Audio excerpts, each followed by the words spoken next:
एक लम्हा आएगा जब तुम्हें एहसास होगा कि तुम 28 साल के हो गए हो, अभी कल तक तुम सिर्फ 18 साल के थे। तुम नहीं बता सकोगे कि ये एक दुहाई कैसे गुजरी और ज़िंदगी किस तरह माजी और मुस्तकबिल में तकसीम हो गई। जवानी का गुस्सा दब जाएगा, कुछ नहीं बदलेगा, लेकिन जब तुम सस्ते मोबाइल फ़ोन पर ली गई पुरानी तस्वीर और धुंधली वीडियोस देखोगे तो तुम्हें सब कुछ मुख्तलिफ महसूस होगा और तुम्हें उन दोस्तों की याद दिलाएगा जिनसे अब बात तक नहीं होती। पसंदीदा जगह किसी से दोबारा मिलने की वजह बन जाएगी और माँ की जली हुई रोटी तुम्हारा बेहतरीन खाना होगा।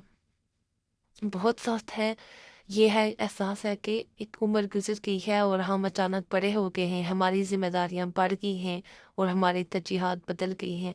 हम अपने गम को अपने अंदर ही रखते हैं, खामोशी से रोते हैं और तकलीफ बर्दाश्त करते हैं, अपनी कमज़ोरी के बावजूद ताकत और खुशी का मुजाहरा करते हैं।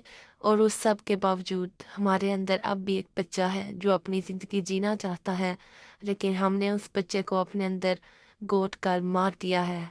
वो बच्चा कई बार उठ के बैठता है कि मुझे भी ज़िंदगी जीनी है, लेकिन हमने उस बच्चे का कत्ल कर दिया है।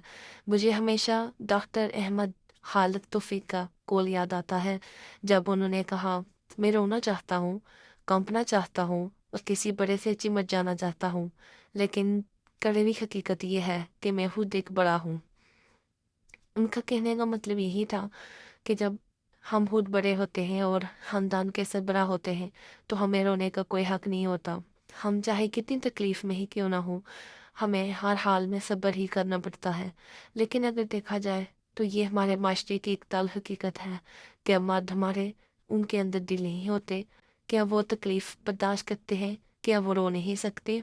क्या कौन सी किताब में उन्हें सिर्फ सब्र में ये तलकीन की गई है कि वो सब्र करें और कभी भी जो है किसी के आगे, अपनी बहन के आगे, अपनी माँ के आगे और अपनी बीवी और अपनी बच्चियों के आगे या बेटों के आगे रो नहीं सकते?